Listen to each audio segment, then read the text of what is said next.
demon. You are my son.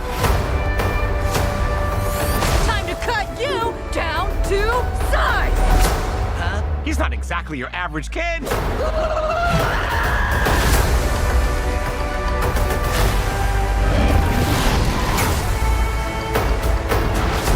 Ne Zha! Mom! You must be brave and walk your own path.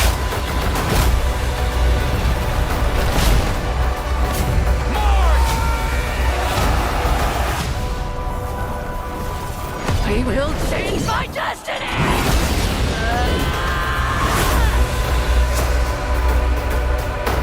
Wait! Before you leave, will you give your mama one last big hug? Come on, don't watch it.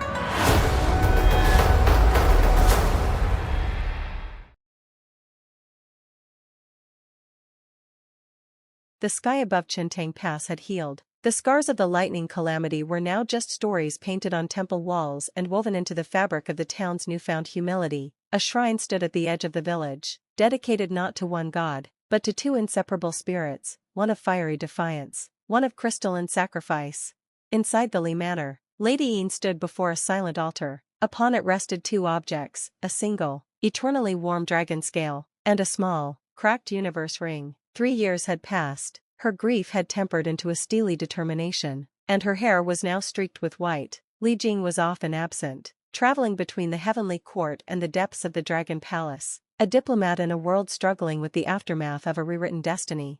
In the celestial realm, the fate of the two souls was a subject of quiet turmoil. The heavenly primordial, observing from the void, had decreed that the souls of Ne Zha and Ao Bing, having shattered their heavenly decree, could not be conventionally reincarnated. Their essences were too powerful, too intertwined. They were preserved, but in a state of limbo, the spirit pearl and the merged demon spirit pearl pulsating gently within Tai Zhenlin's care. The furnace of destiny broke for them. The primordial's voice echoed in Tai's mind. To be reforged, they require a crucible of their own choosing. The mortal and heavenly realms are now out of balance. The void where destiny was broken has created a fissure.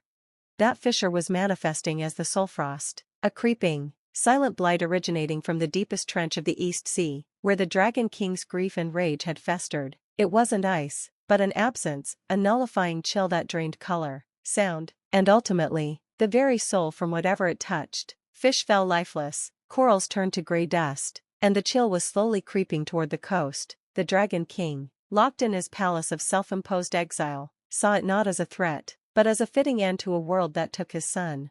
The crucible the primordial spoke of revealed itself in the most unexpected place, the mortal world, in a remote, mountainous province plagued by the creeping soulfrost. A young orphan girl named Xiaohei discovered she was immune to its touch. Xiaohei, perhaps 14, was a scrappy survivor with eyes that held an unnatural depth, one iris silver, one gold. She had no memory of her origin, only a recurring dream of a colossal forge between two stars. Unbeknownst to all, she was the reincarnated will of the cosmic forge, the primordial force that had, eons ago, shaped the spirit pearl and demon pill. When destiny broke, a fragment of that will had fallen to earth, seeking to mend what was shattered.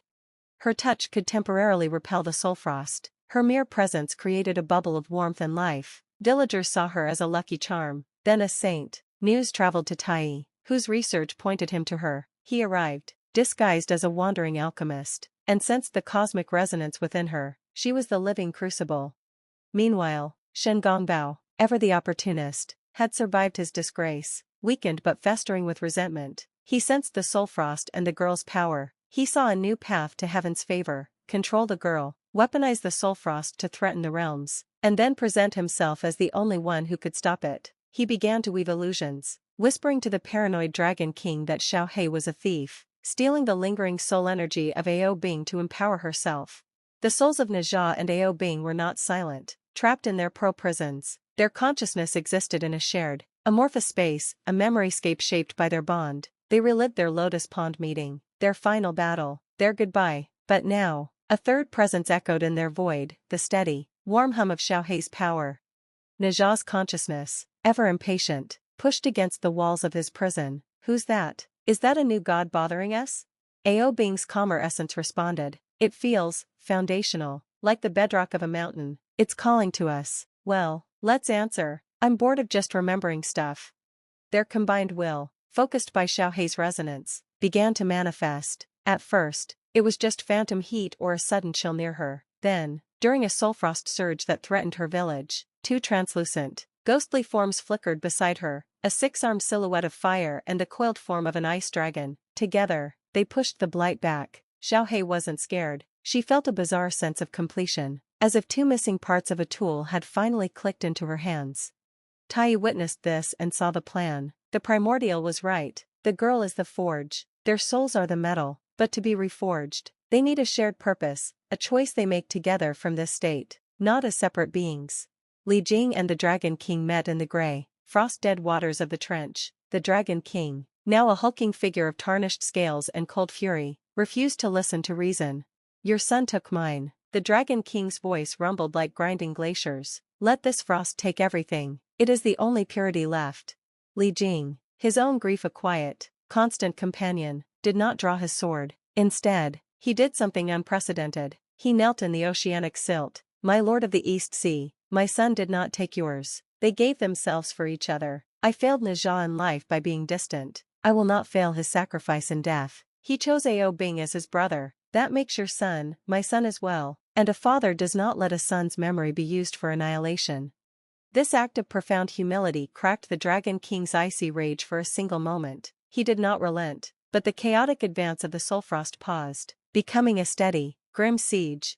Shen Gongbao made his move. He kidnapped Xiaohei, taking her to the epicenter of the Soulfrost, the Dragon King's abandoned throne room, now a cathedral of deadly cold. He began a dark ritual, using her as a conduit not to repel the frost, but to focus it, aiming its nullifying power like a spear at the very heart of the heavenly court's power. Tai, Li Jing, and Lady Yin, armed with her husband's old sword, launched a desperate rescue. The battle in the frozen palace was brutal. Shen Gongbao, empowered by stolen celestial artifacts, was a formidable foe, but as Xiaohei struggled, her fear and will pulsed out, sending a deafening cry through the cosmic connection. In the soul space, Ne Zha and Ao Bing heard it. They felt the Soulfrost's void, the girl's desperation, Shen's malice, and the steadfast love of their parents fighting for them. That's our cue. Ne Zha's essence flared. Together, Ao Bing affirmed. Always. Their twin pearls, left in Tai's care, shattered simultaneously, but instead of releasing two separate souls, their energy flowed directly into the ritual's nexus, towards Xiaohei. Shen Gongbao laughed as the cosmic power flooded his ritual. Yes, come to me, but he was wrong. The energy didn't go to him. It went through Xiaohei. The girl's silver and gold eyes blazed with the light of a supernova. She didn't create new bodies for Ne Zha and Ao Bing. Instead, she became the anchor. From her outstretched hands, the two souls manifested as pure energy forms, more defined and powerful than their ghostly echoes. Ne Zha coalesced as a being of living lava and golden light, his 6 arms made of solidified flame and celestial metal, his grin fiercer and wiser. Ao Bing rose as a dragon of water and shimmering starfield, his body semi-transparent, flowing between liquid and constellation, his eyes holding the calm of the deep sea and the certainty of the cosmos.